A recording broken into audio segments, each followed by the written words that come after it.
হাদিসত আছে হযরত ইব্রাহিম আলাইহিস সালাম যাতে কাবা ঘর বানাইল কি বানাইল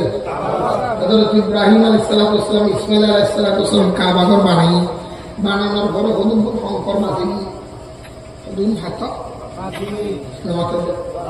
হাতার নিজের কাবা শরীফের সামনে কি ইব্রাহিম ঘর আল্লাহ রে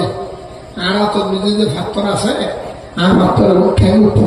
আল্লাহ ইব্রাহিম ফাত্তর এবং জমিন ছিঁড়ে দাও তোমার আতর ফাত্তর জেড়ে জেড়ে যায় ভরিব কেয়ামতের আগে হইলে একটা মুছে দেব আরো যখন ইয়াটা মুছে আছে ইয়ে কি চলে এডে ইব্রাহিম আলাইহিস সালামের ফাত্তর কেন মক্কা শরীফ তুই ইব্রাহিম নবী ফাত্তর গেরা কেন করবি আমার সাথে বলি আল্লাহ ইব্রাহিম ফাত্তর মারার নাম তোর খোঁজার না না খোঁজা